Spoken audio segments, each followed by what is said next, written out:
A partir de agora, no Revista Justiça, Finanças. Você tenta guardar dinheiro, mas ele simplesmente desaparece? Talvez o problema não seja o que você gasta, mas o que a sua mente aprendeu sobre dinheiro. Vamos conversar sobre isso com a especialista em economia, Veridiana Nazar. Bom dia, Veridiana. Bom dia, Sérgio. Bom dia a todos os ouvintes. Muito obrigada pelo convite. Veridiana, vamos lá. Por que tanta gente tenta guardar dinheiro, mas ele some antes do fim do mês, hein? Então, o que é que acontece? A primeira coisa que a gente precisa entender é que o guardar dinheiro é um comportamento. Então, ele depende de uma decisão que a gente tem. Eu vou guardar, né, vou economizar.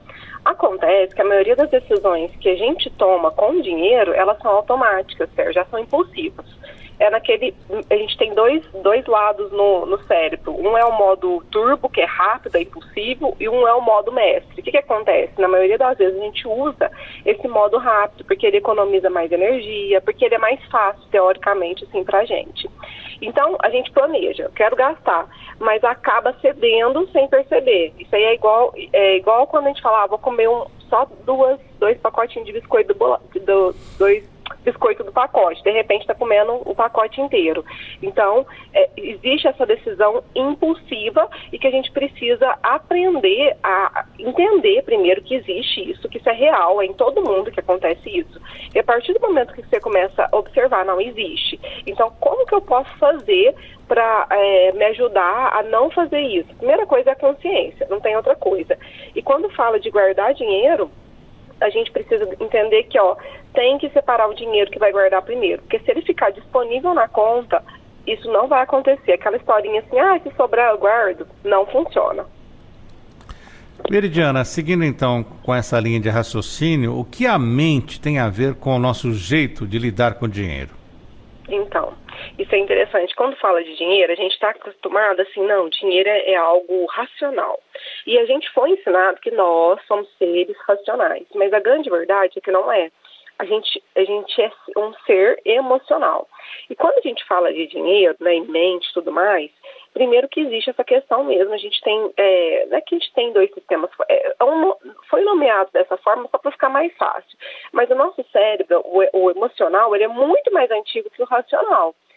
Então, ele não pensa com clareza em tudo, ele tem uma dificuldade. Sempre quando vai acontecer uma situação, o emocional vem primeiro. É igual quando a gente leva um susto. Você não fala, eu vou levar um susto, assustei. Não, você assusta. Simplesmente, você faz. E assim é com todas as decisões, escolhas, inclusive dinheiro.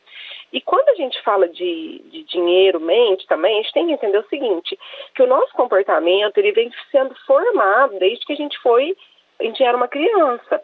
Então, muitas vezes a gente escutou de dinheiro, de coisas sobre dinheiro em casa. Então, às vezes tem pessoas que viram briga dos pais sobre dinheiro. Tem pessoas que, por exemplo, houve uma falência na família e que marcou muito. E tem uns clássicos também, por exemplo, Sérgio, que a gente ouve muito, que todo mundo ouviu. Dinheiro é sujo. Gasta agora, antes que acaba. Vai pagar a conta antes que acaba. Pessoas ricas, pessoas que têm dinheiro, ficam arrogantes. Eu atendo mulheres diariamente e tem muitas essas crenças, né, que a gente cria. Então, essas frases que a gente ouviu viram crenças. E o que acontece? Quando virou uma crença, significa eu acredito que isso é verdade. Então, se eu acredito que isso é verdade, isso vai guiar as minhas decisões, mesmo que eu não perceba. Então, é muito importante a gente começar a observar o que eu estou falando. As pessoas que falam, nossa, dinheiro não dá para nada, meu dinheiro não rende, nossa, isso não tem que parar de falar isso, porque você fica falando, tem um negócio na nossa mente que chama viés de confirmação. Viés é um erro que o cérebro comete. Então, o cérebro, ele vai querer confirmar o que você está falando. Então, é muito importante, peraí, o que eu estou falando sobre dinheiro? Estou falando que guardar é difícil? O cérebro vai querer provar, mesmo que de forma inconsciente, que guardar é difícil. Então, a gente precisa começar a observar, porque a nossa mente é o que vai guiar as nossas ações em relação ao dinheiro. Então, guardar dinheiro não é só uma questão de fazer conta e cortar gasto? É bem assim, Não é. Porque se fosse assim, Sérgio, todo mundo ia ser rico e magro aqui, né? Porque a verdade é essa, guardar dinheiro e fazer dieta, tem receitas mil na internet. A gente entra, nossa, tá maravilhoso. O que eles falam, né? O que é a receita clássica? Ó, não gaste além do que você ganha, corte o que for supérfluo e invista a diferença. Aí você fala, nossa, é maravilhoso, mas o comportamento às vezes não deixa a pessoa fazer, a não ser aquelas pessoas que já... Tem pessoa que é racional desde criancinha, né, que já é da personalidade dela, mas a grande maioria não é. Então, se fosse só matemática, ninguém estaria com dívida. Então é muito importante, assim, entender, o dinheiro ele vai mexer com emoções como medo, culpa, prazer, ansiedade. Então, eu tô ansiosa, o que eu faço? Eu abro aqui o aplicativo, quero achar alguma coisa para eu comprar, eu mereço. Medo, tô com medo de faltar, tô com medo de não dar certo. Nossa, se acontecer alguma coisa e meu dinheiro não deu, vai lá, faz um empréstimo. Medo do nome pro SPC. A culpa, isso acontece muito com pais e mães não conseguem ficar com os filhos hoje em dia. É muito difícil, né, ter um tempo de qualidade. Sai muito. O que faz? Enche o menino de presente. Não tá podendo, mas faz isso por culpa. Então, a gente tem que observar que a grande parte do nosso tempo a gente gasta para se sentir melhor. A gente gasta para se encaixar, para pertencer. A gente gasta para aliviar o estresse. Por isso que é tão importante a gente começar a entender o nosso comportamento, porque isso vai reverberar nos números. Eu não estou falando que, assim, é importante sim a parte de fazer planilha, de analisar gastos, isso é muito importante, mas não é suficiente, isso é a ponta do iceberg. A gente precisa entender que existe muita coisa por trás disso. Pois é, Viridiana, você falou aí em planilhas. Dá para mudar então esse comportamento sem ficar ali obcecado nas planilhas ou até naquelas anotações de gastos? Temos até aplicativos para isso. Temos sim. Hoje em dia, o que eu penso? Igual eu te falei, a planilha, ela é a ponta. É a ponta do iceberg, né? Ali a partinha menor, é 20%, é 80% comportamento, Sérgio, e outras coisas, crenças que a gente tem que tratar, e depois é 20% a parte mesmo de organização, assim, de planilha. Então, o que eu sempre indico aqui para as pessoas que têm acompanhamento comigo? Vamos ver o que funciona para você. Primeira coisa, funciona a planilha? Ótimo. Funciona caderno? Ótimo. O aplicativo funciona? Cada pessoa vai entender o que funciona. E a partir disso, ela vai entender também como que funciona para ela. Muita gente ensina que você tem que guardar 10% do que você ganha, 20%, 30%. Concorda, legal. Mas às vezes a pessoa não guarda nada. Aí ela vai guardar 10%, às vezes 10% é R$1.000. Então, para ela, vai ser um estrondo. Então, como que dá para mudar, né, o comportamento? Vamos começar a observar. Primeira coisa, observar. O que está me levando a ter esse comportamento com dinheiro? Porque, às vezes, as pessoas acham que o problema é o dinheiro. Eu tô com uma dívida aqui de 50 mil, mas se eu tivesse 100 mil agora, eu pagaria minhas dívidas, resolveria tudo, ficava com dinheiro no bolso. Por quanto tempo? Porque a pessoa acha que vai ficar, mas isso depende do tempo, depende do comportamento. Às vezes ela vai ficar mais um tempinho só, resolve o dinheiro, a vida financeira dela, depois o negócio muda tudo. Então, eu sempre falo, comece a poupar o quanto que dá, mas quanto que dá para poupar? R$200 por mês? Perfeito. Já faz um esqueminha para evitar trabalho. O que é um esqueminha para evitar trabalho? Deixa no automático.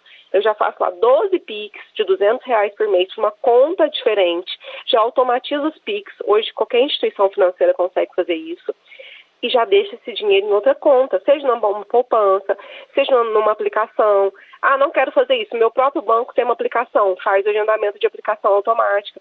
Então, isso vai ficando mais fácil e, com o tempo, vai se tornando natural. Aí você vai olhando aquele saldo, nossa, consegui poupar, legal. E vai aumentando, e isso vai, assim, é uma série de coisas, mas isso vai ajudar muito a mudar essa questão do comportamento e não ficar obcecado por anotar gastos. E o que a gente pode fazer, então, para reeducar a mente e cuidar melhor do dinheiro, hein? Então, vamos falar agora de hábitos. Gastar dinheiro, poupar dinheiro, comprar, tudo isso aqui é hábito. Então, vamos começar a observar os hábitos. O que está te levando a gastar sem pensar? Será que é cansaço? Pessoa que trabalha muito, Sérgio, que não tem tempo, ela gasta mais. Porque quando a gente falta tempo, a gente gasta mais. isso acontece muito chega aqui muita aluna que gasta muito com comida, tipo pedido de iFood. Aí eu vou ver, ela trabalha pra caramba, aí chega de noite, tá cansada, vai gastar mesmo. Então a gente precisa arrumar mecanismo para isso, né?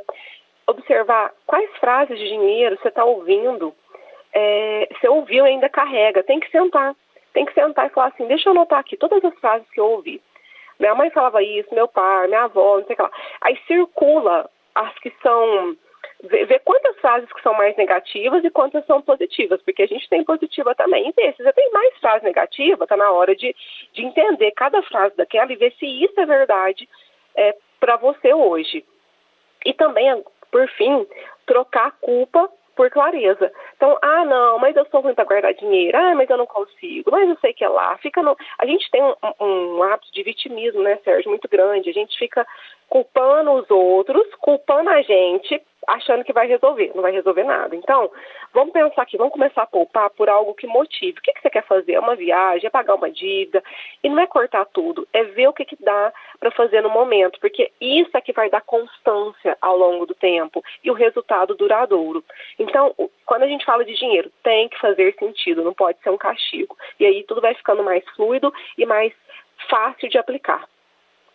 Muito bem, conversamos sobre dinheiro, aquela questão que as pessoas percebem, né? O dinheiro não dura, o dinheiro já foi. Conversamos sobre isso com ela, que é especialista em economia, Veridiana Nazar. Veridiana, muito obrigado por atender a Rádio Justiça. Até a próxima. Eu que agradeço. Para quem quiser entender mais sobre esse modo de entender sobre finanças não tradicional, é só me seguir no @Vento em Poupa. Bom dia, obrigada, Sérgio. Bom dia a todos os ouvintes.